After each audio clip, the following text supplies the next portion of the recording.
So last time we did blending to think about Georgia O'Keeffe.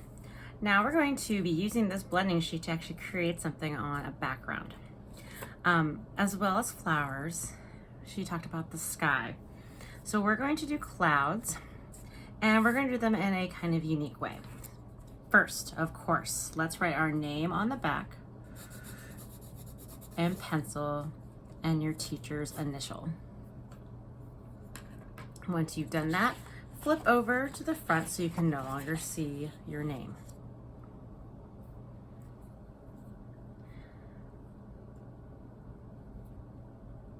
So first we're going to use purple at the top, and we're just going to do the outline of some clouds. The clouds are going to be kind of oval shaped, and some of them can be peeking out from the side like that.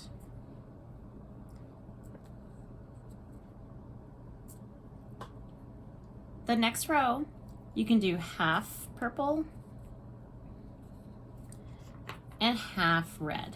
So the top half of the cloud is purple, the bottom half of the clouds are red. We're just doing the outline. And it's okay if your clouds aren't shaped like mine, but they should be like a thick outline. The next row, do the top red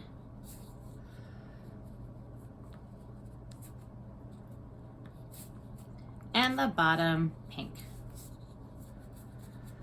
Make sure these lines are really thick.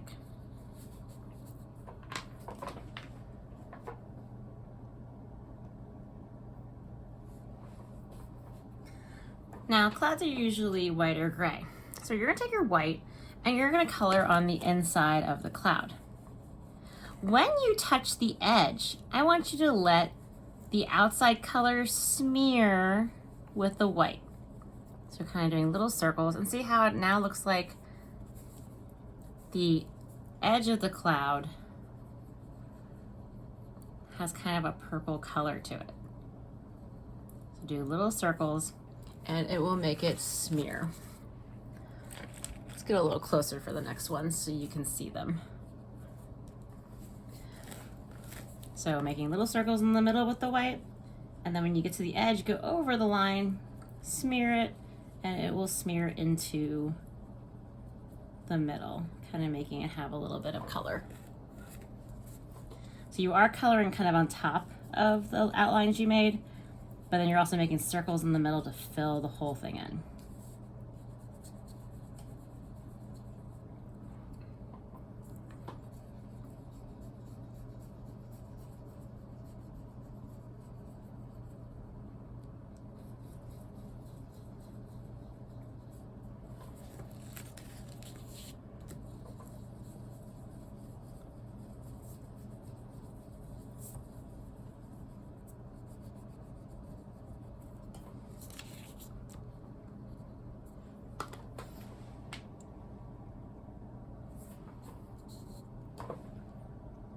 All right, the next thing we're going to do are flowers, but we're not just going to do flowers. We're going to actually be cutting out flowers from our sample paper. So let's first do a lot of stems. You can do that with any of the greens, and they should only go a little bit up. There should still be some space kind of in between. Now, stems do not have to be all the same length. Some can be short, some can be long. They also can cross and overlap.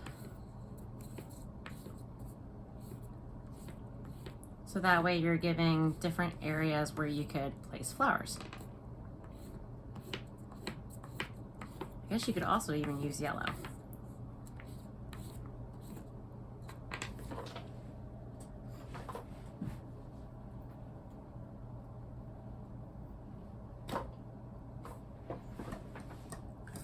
All right, the next thing you're going to do is from these, you're going to cut circles. So if you want to, what you could do is you could draw circles, big circles. And I like to draw them so that way it fades colors.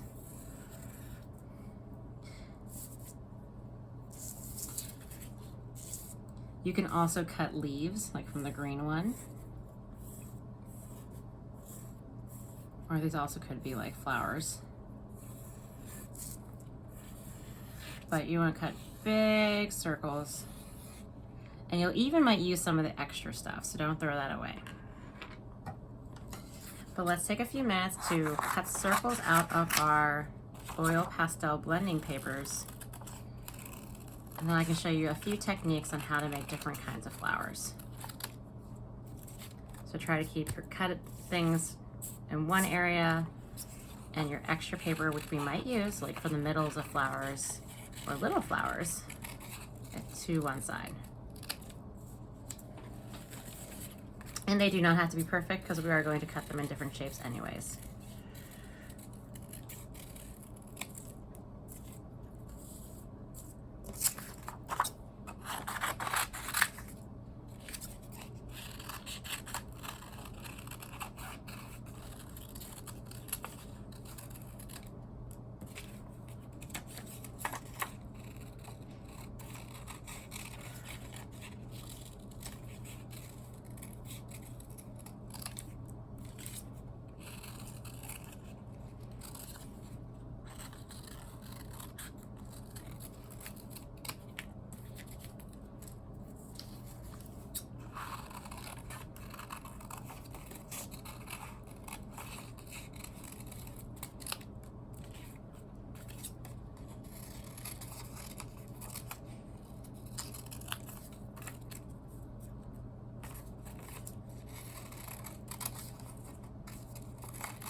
All right, so all of these will not fit onto my paper. So some of them will have to overlap. So you can kind of look at them and kind of try to arrange them. Not glue them down yet. This one I might want to put farther down so you can see it a little better. Or put a bright color behind it.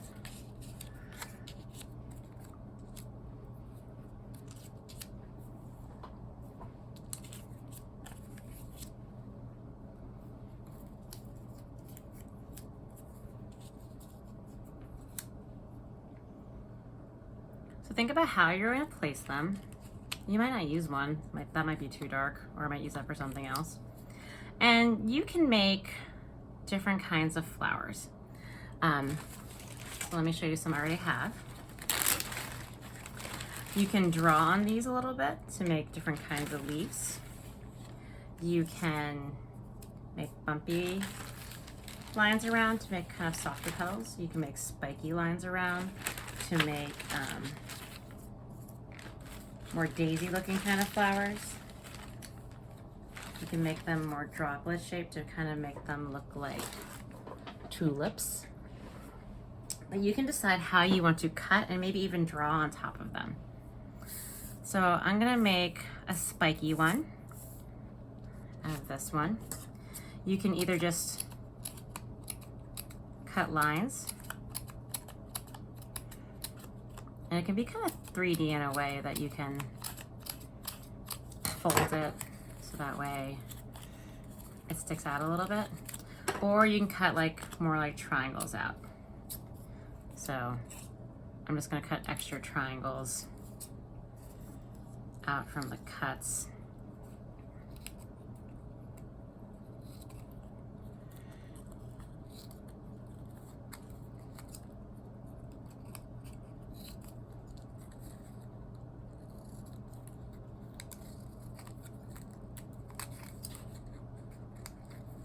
Or cut extra petals off.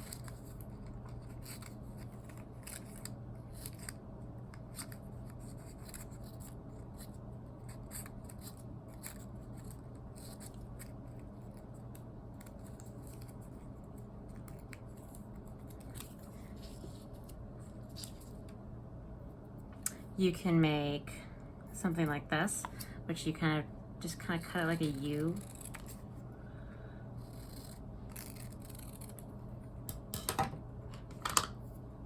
and then you can put petals in it. So the petal's kind of just like a Y, a curved Y. So a line like that and a line that meets it. You could even do like a swirl inside.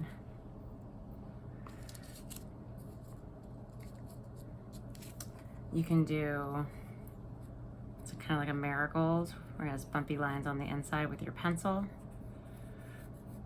Doing it with the pencil so I can still see the colors fading.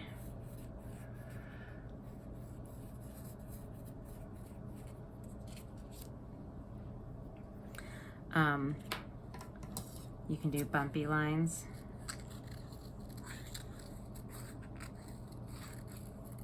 And look how I'm turning my paper and not the scissors so much.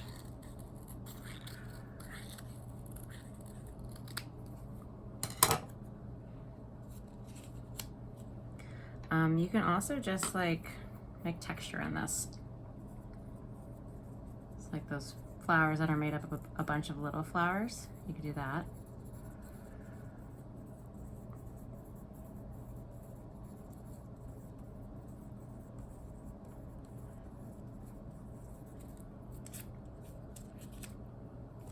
Maybe I want a yellow in the middle of my flower. That's why I kept my extra.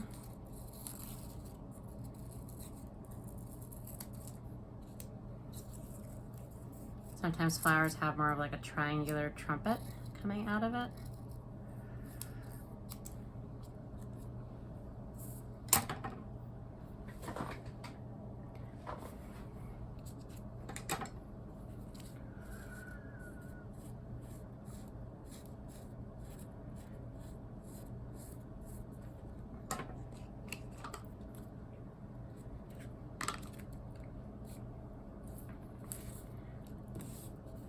Try to keep your little pieces kind of in a pile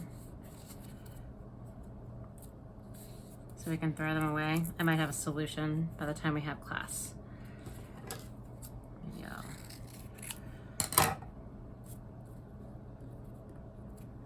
that's a good solution. All right.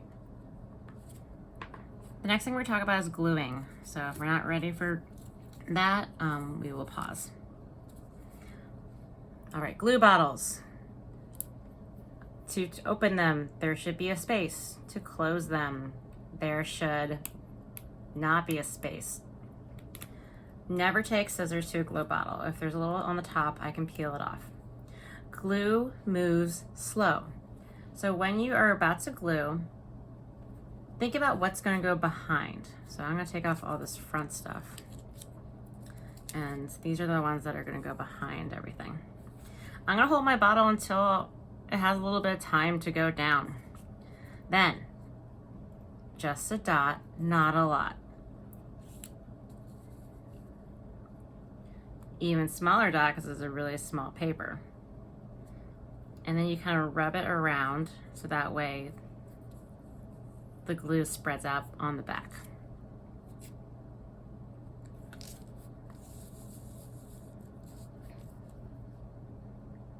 I'm not pushing too hard because I do not want my glue to just go everywhere. And if it does go off a little bit, that's fine. You just can't draw on top of it.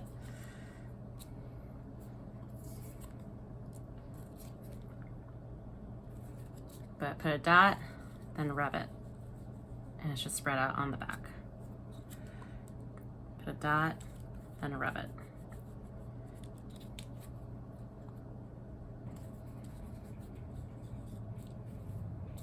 I think that one was supposed to go behind.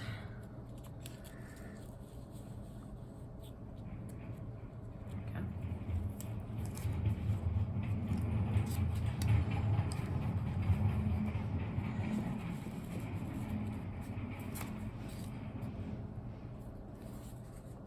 You can put the dot on the paper or on the background. It's up to you, but just a dot. You don't need a lot.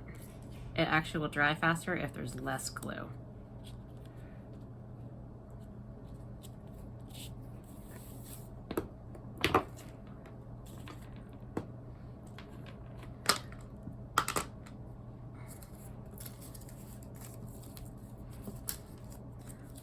When you are cleaning up, A good way to do this, oh, I have one more. A good way to do this is move your paper off to the side and kind of get all of the extras in a little pile.